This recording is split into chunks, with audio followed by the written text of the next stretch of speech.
You kneel down over a tray of young tomato, pepper, and cucumber seedlings on a plain spring morning. The stems are thin and the leaves show a plain, quiet green. Nothing here looks wrong at all. But walk back out to that same garden in August most years, and you will find a different sight waiting for you. Tomatoes coming in small, the skin splitting down one side before it ever turns fully red. Pepper walls gone thin and bitter instead of thick and sweet. Cucumber vines wilting by afternoon no matter how much water you give them that morning. Most folks blame the weather, or the seed, or a summer that turned too hot too fast. The true answer sits far earlier than any of that. It sits right here in the 2 weeks after this seedling goes into the ground, and by August, it is already too late to change what was decided back here in April. My name is Elias. I am Amish. I have set seedlings into the same Lancaster County ground since I was a boy at my grandfather's knee, and I have not lost a summer harvest to a weak start in all that time, because I learned early exactly what that window asks for. In this video, I will walk you through the exact feeding for a tomato, a pepper, and a cucumber inside that window, using nothing you do not already have in your own kitchen or growing along your own fence line this same afternoon. The whole of it costs under $3 for the season, and I will give you the exact number before we are through, but it will do more for your harvest than a whole summer of the bagged kind ever has.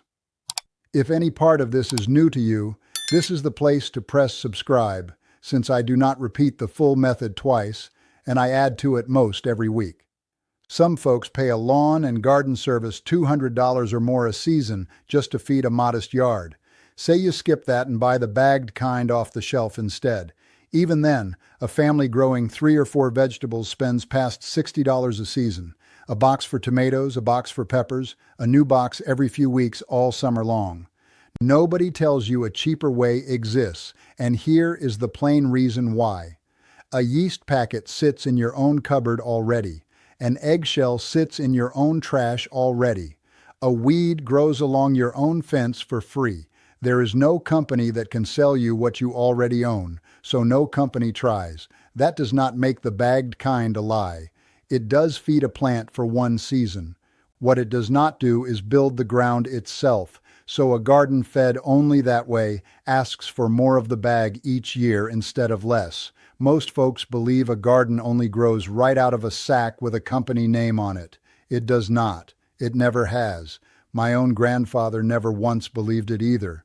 My grandfather built this farmhouse in 1934 with his own 2 hands, and every Saturday morning of my boyhood, he walked the beds with me before breakfast, checking what needed tending before the rest of the day got away from us.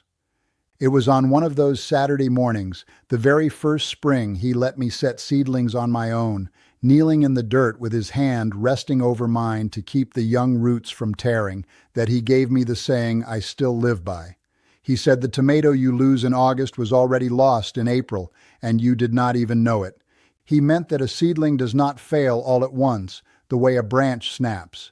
It fails quietly across that first short window, while the root decides how deep and how wide it means to grow, and whatever is or is not in the ground around it during those 2 weeks decides the whole shape of the summer after.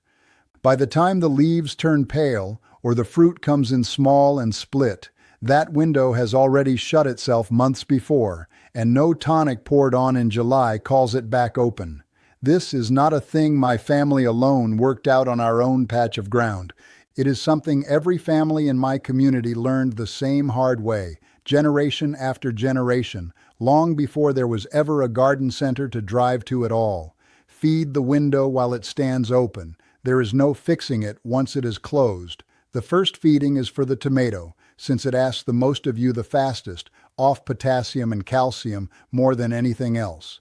Come up short on either one, and you get exactly what my neighbor Amos Byler got 2 summers past, planting his tomatoes the ordinary way, straight from the nursery pot with nothing added to the whole. By August, his vine stood tall and green, with almost nothing to show for it, small tomatoes splitting down the side before they even turned red, while mine that same week were setting fruit heavy enough to bend the stake. Amos came around the fence that week, no longer laughing at the bucket he had once mocked, and asked me plainly what I had done different. Here is exactly what I told him. Into 1 gallon of water, no warmer than the air on a mild spring morning, stir in 1 packet of dry active yeast, the same small envelope already sitting in your own baking cupboard, and let it stand 2 hours in a quiet corner of the kitchen before you use it on anything.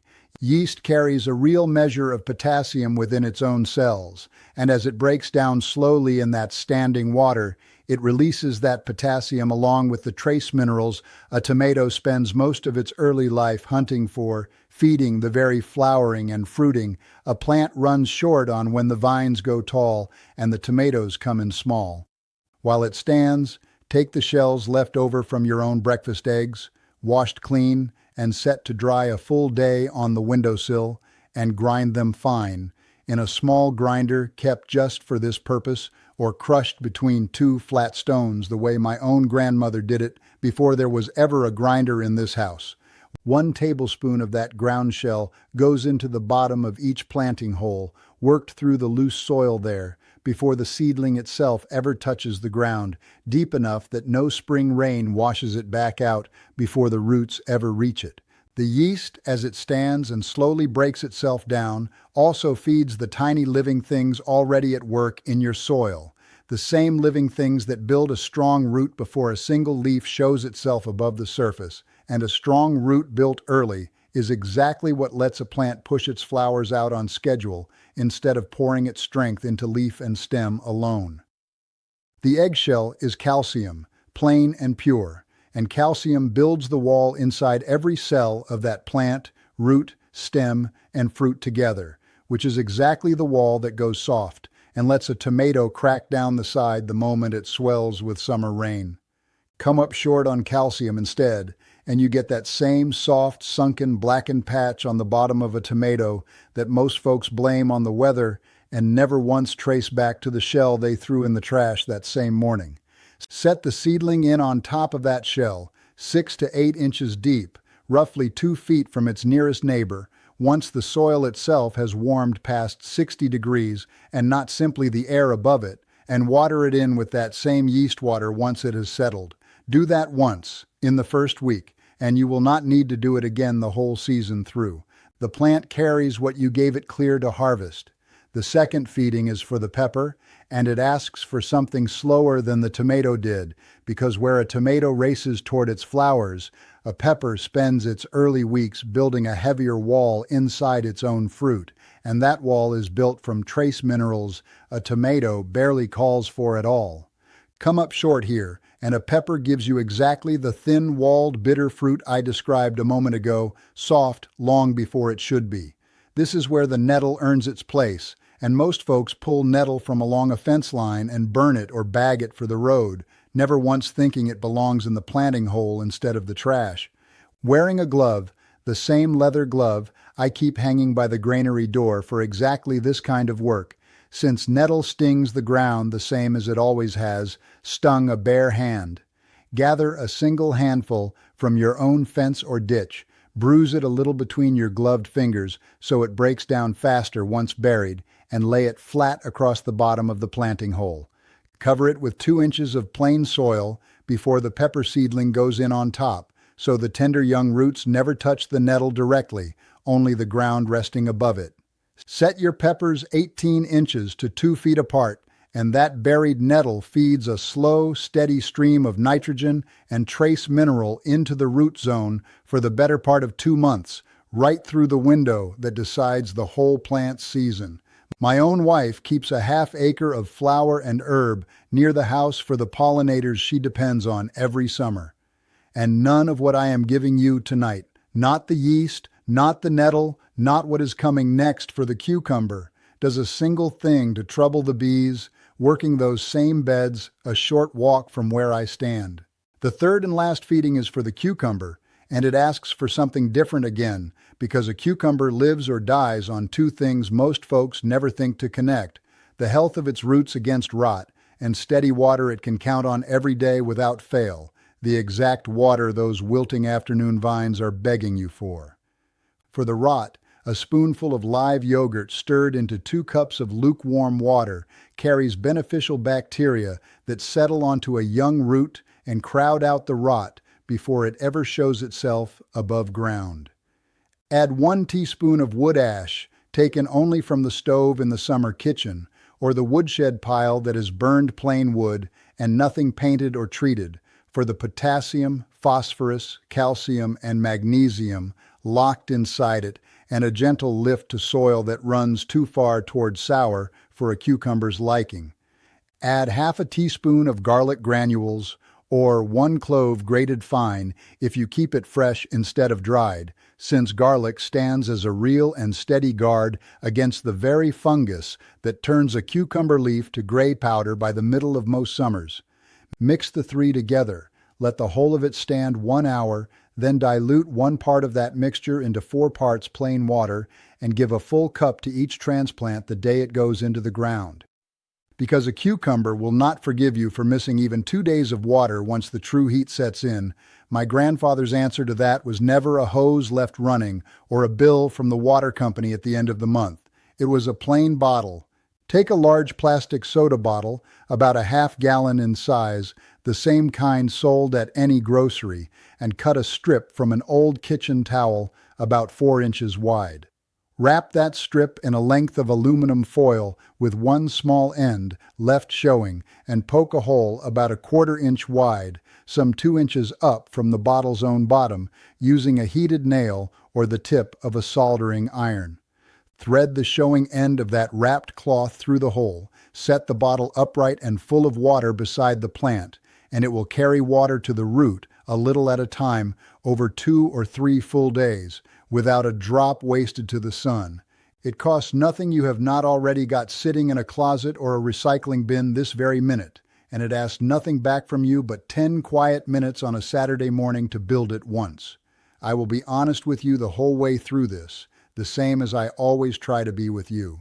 The bold claim would be that this feeding alone guarantees a full harvest no matter what else happens to a plant afterward, and that is not the plain truth of it.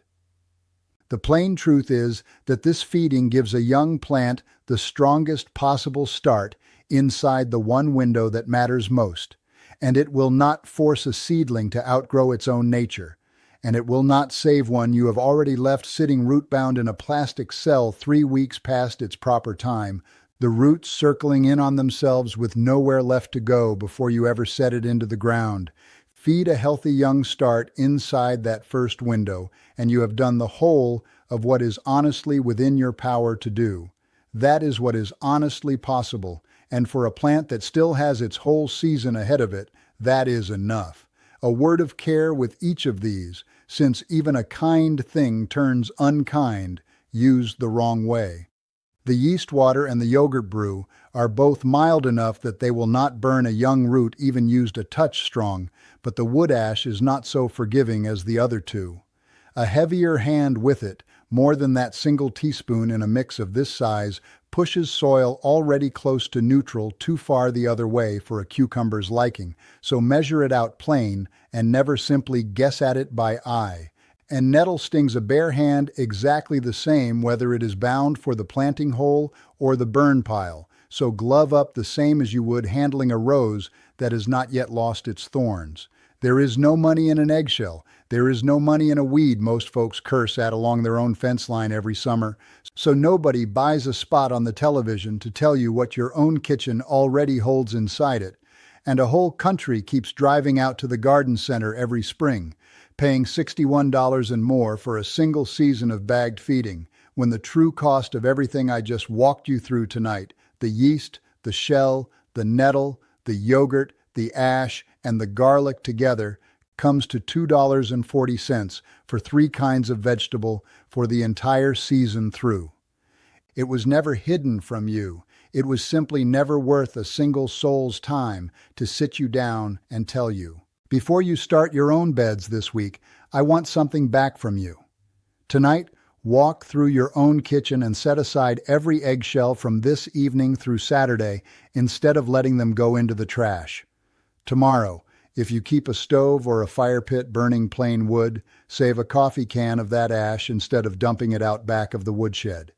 Then this Saturday morning, the same morning my own grandfather always walked his beds before breakfast, you will have every piece of what I showed you tonight already sitting in your own kitchen or your own yard, without spending a cent of the $61 the garden center is asking for the same result. Tell me down in the comments what you are growing this year, tomato, pepper, cucumber, or something else, and tell me whether your ground runs heavy clay or light and sandy, since the two feed differently, and I will tell you plainly which of tonight's four, the yeast, the shell, the nettle, or the ash, I would reach for first on your own kind of ground. I read every single one that comes in.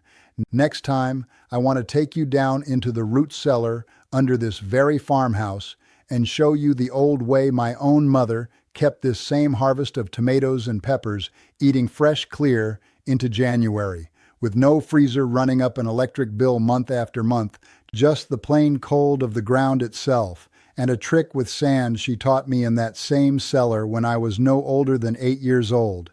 Subscribe now if any part of what I showed you tonight is going into your own ground this week, so that you do not miss it.